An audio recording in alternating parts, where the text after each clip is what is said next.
Let's talk about the impact that you see in the kids when coming to the museum. I had a chance to take 3 groups of students to the U.S. Holocaust Memorial Museum, and the first year I took students there, after we had visited the museum, we took the students for a debriefing session, and we spent the better part of an hour in a park, and I wasn't sure how that was going to work with the young people. It was a beautiful day in May, and I invited the students to do some journaling. They wrote about what the impact was for them, and I said that I'd give them 10 minutes. After 10 minutes, they said, "Can we have another 10 minutes, sir? We'd like some more time." I was thrilled. I thought, students want more time to write. Terrific. Gave them 10 more minutes, and then invited them to share what they had written as not something that they would critique each other on, but just something that they'd receive as a gift from each other. The first boy spoke, and he said, "I always thought that Canada was the best country in the world to live in, that Canada was the place that we celebrated our differences. And yet, when I heard about the St. Louis ship, which had a boatload of Jews turned away from the shores of Cuba and the United States, and then even our beloved Canada," he said, "it was as if my image of Canada was hit with a brick in the face." He said, "I came to realize that the Canada that we have today, we only have because people worked at it, and that the Canada that we have today, we need to work at so that we have that into the future."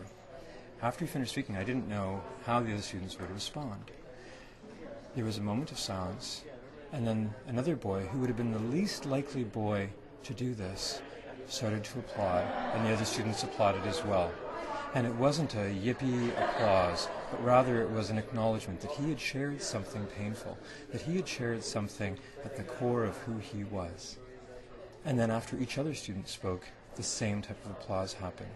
One other young girl said that she realized through coming to the U.S. Holocaust Memorial Museum that just as the hatred, the evil, the isolation, and the death all came primarily at the hands of one person, so too could creation, life, and love all come at the hands of one person too. And she felt that she had to be one person who would do that.